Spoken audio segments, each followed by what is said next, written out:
I've said a lot when I appeared before Madlanga Commission. I've said a lot when I appeared before South Africans on the 6th of July, 2025. I'm here today, at this hour, talking about the same thing. And I'm going to confirm again to the honorable members that IDEC is divided into two. The very same institution that these members established in this house is divided into two. The section that I will refer to as a rogue section of IDEC is the one that effected an arrest on Khumalo. IDEC has got good men and women that are working there, under the very same leader, Advocate Johnson, who are responsible for cases that are serious, that emanate from the state capture, amongst others. If IDEC is honest, if Advocate Johnson is honest, he's going to come here before this committee and take an oath and confirm what I'm saying, because what I'm saying is not a lie. I'll prove it. I want to invite these members to get a profile of the arresting officer of General Khumalo and the team, Mr. Padayache. Get his profile. You're going to know that Padayache is an ex-crime intelligence member who has never touched a case docket in his life. But IDEC employed him as the senior investigator responsible for the arrest of Khumalo. He's the one who's a boss in that case. This is a person who's now employed to work in an entity of government that is charged with the responsibility in terms of the Amendment Act of the NPA, that they must deal with serious and complex cases. Well, I don't know whether is it serious and complex case to arrest people for having sat in the panel, like you are sitting here, and you make recommendations to the higher structure that is going to appoint. You facilitate this process at a committee, you are taking it to Parliament. The Parliament will take it further. In the police, a committee that is arrested, it's a committee that Khumalo is part of. One of the charges is that Khumalo manipulated by forming the committee himself. It is before the court, honorable chair members, that Khumalo did not even recommend that panel. It is Gerald Madondo who signed a letter to the National Commissioner to recommend a panel where Khumalo was included as a member of the panel. So General MKHWANAZI, you are aware, because I put it to you, but you're clearly now aware that is at least the reason given why he was arrested. It's this whole appointment that's exactly process. No, that's the reason that they give. Because I put it to you that Advocate Johnson had told me it had nothing to do with the political killing task team. If I were to have an opportunity to sit where you are sitting, SC, and Advocate Johnson is sitting here, I'm given an opportunity to cross-question her. I'll prove it to this house that what she told you, if she did say that, it's a lie. The Khumalo's arrest is a project. It's a project to counter the criminal investigation in Gauteng. This letter of the minister, the close of the task team, it's a project that is aimed at stopping the criminal investigation in Gauteng. So why I'm demonstrating this to you is that here is a group of members from crime intelligence that are arrested for having sat in the panel. The portfolio committee chair and the members in the portfolio committee will tell you what is the process in the SAPS in terms of filling of vacancies. So you ask yourself whether did these ones do something different to the process. The process, if I were to tell the members that the head of HR in the police, on behalf of the National Commission, they will send you a letter. They will say, this post has been advertised. Make recommendation of the panel members that must be in the panel. You submit as an accounting officer the recommendations to the head office HR. Head office HR decide whether your submission and your recommendation they're in agreement with or not. It is that office that approves the panel. not the line function manager. I'm a provincial commissioner, KZN. I don't approve a single panel of such levels of brigadiers. I deal with the ones junior. But allow me to explain, SC and honorable members, that the process is established in organization. So Khumalo and the team, it's a panel that is appointed by the National Commission of the Police. If Khumalo did wrong and the team did wrong in the panel, their recommendations goes to another moderating committee at the national office, at the National Commission's office.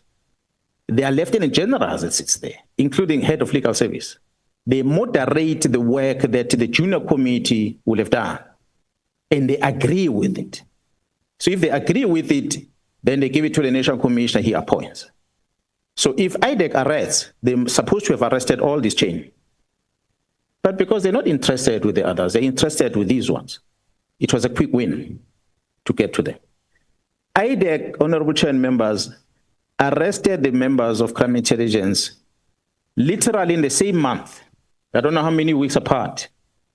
The very same IDEC had a case of over 90 million rand of ESCOM, if I'm not mistaken. One of the members that are charged is a member of parliament in that case, Mr. Mlev.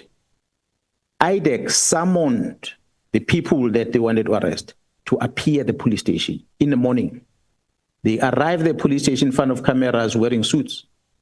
They went to the police station. They made them to be charged, gave their fingers. From there, they drove to court. They appeared before the magistrate. Their court granted them bail. They paid their bail. The same evening, they were at home with their families for 90 million rand. The same institution IDEC. How is it possible that they are going to wait for Khumalo at the airport for having been part of the panel to appoint someone who's going to earn a salary of R1 million per year? But they wait for that person at the airport and arrest that person. So what Advocate Johnson will come and explain, justify the two that happened under her watch. I will argue that the ones that were charging Brian Leaf and them, honorable members there, they were respecting them, despite the seriousness of the charge of 90 million rand. But the one of Khumalo, they were not respecting them because the project was not this promotion of this girl. The project is stopping that operation in Gauteng. So, in twofold, Chair, stopping the operation in Gauteng and disrupting the reforms that have been introduced at crime intelligence. So, your evidence is, or you allege, that the arrest of Khumalo was to stop the operation in Gauteng. It wasn't designed. And the reforms at crime intelligence. The reforms. Yes. So you don't have a problem with... It's coincidental, Chair, I'm sorry, members, that the very same husband of the very same head of IDEC works in the same crime intelligence. But you can continue. So I don't hear you saying that the arrest of Khumalo had anything to do with the political killings task team. Honorable Chair, I've said it before and I'm saying it again.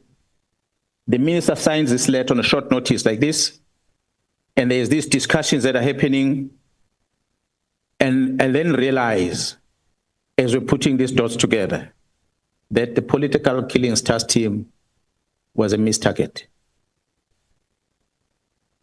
They were under impression that it is the political task team that is investigating these cases in Pretoria, in Gauteng. But they were wrong. So they hit the wrong target. Well, because the political task team, as we know, and you can confirm it, is still in existence and has been budgeted for until, I think, next year, May, March 2026. That's correct. So certainly the minister or Minister Mchunu has not succeeded in stopping his work. Honorable Chair and members, I said earlier, Minister Mchunu, the one that I met when I was with Mr. Nkabinde in his own house, is not the one that drafted this letter. I can bet my man on it. They made him sign something that he didn't know. Unfortunately, he never afforded me an opportunity to warn him about it. Had he done that, he would have realized what he's getting himself into. Well, we also know, and of course, the National Commissioner will come here and also testify, and has testified in another forum. But we also know that there clearly was no objection to the directive given on the 31st of December. In fact, there appears to have been some acquiescence at the very least, because the directive was given, and on the 5th of March, here in Parliament, the project leader of that team makes a presentation and talks about a winding down or winding up, if you call it, of this team. It's repeated in a presentation the next day in front of the minister on the 6th of March. And then again on the 27th, we know from General Masimola, and I can tell you this because that's what he said under oath, there were some disagreements with the minister. But it certainly didn't, because the minister appeared still to insist that it must be immediate. But nevertheless, the plan was a phasing out of this team. So from what we gather, the minister he certainly never got his way about what this letter said, the immediate disestablishment of the PT, despite Khumalo's arrest. Yeah, no, that's correct, Honourable Chair. The minister obviously did not get his way around this, but I must indicate that what you're saying is correct. From what I heard when the National Commission appeared before the Madlanga Commission, that and actually before that, I got to hear that there were meetings that had taken place on the 6th of March, and subsequent to that, another meeting later, where they were making these proposals, which I had seen when they were presenting. I was upset, I must say that. Although I could not challenge it, because if it's a National Commission takes a decision, let's disagree with this. Who am I? I account to the National Commission. National Commission is a trained police officer. So if it breaks the law, knowing he's breaking the law, it means he has to account for it on his own, at his own platform. But in this case, I was making noise because for me, there was a directive to shut down the unit working in my province, and nobody talks to me about it. So I kept on asking the National Commission, did you authorize this thing? And he said, no, he never did. But as a policeman, I couldn't take his words. I wanted under oath, on paper, in black and white, to say that. He gave that to me, I think on the 4th, if I'm not mistaken, Honourable Chair, members, in a statement under oath, where he said he never authorized Jarasbia to take these dockets to Pretoria. He never authorized this and that and that and that. From there, then I knew that I've got a criminal case going. That was on the 4th of July. That was before my press briefing. Sorry, General? It was before my press briefing. I already had a National Commissioner's the 4th of July. affidavit under oath that says he did not authorize this thing. And we have that affidavit? So that is in a criminal case docket that you're talking about today. Because then all these people that played a role in shutting down my investigation, that which I warned about on the 2nd of July, is being investigated now. So I do hope that pretty soon we're going to effect arrest and we're going to be in court. And what is the charge? Defeating the ends of justice? That's the main one. There's a collusion to defeat the ends of justice from the evidence that has been uncovered. And that's based on an affidavit that's in the docket? Yeah, because I needed to have a point of departure. National Commissioner, tell me, did you authorize this thing, yes or no? He says, I didn't. I said, write it down. There was a delay in him giving that. A delay. Eventually, he said to me, okay, here's it. So when he did that, then I knew that, okay, someone will have to then go to court and explain why this. So we started there with the investigation.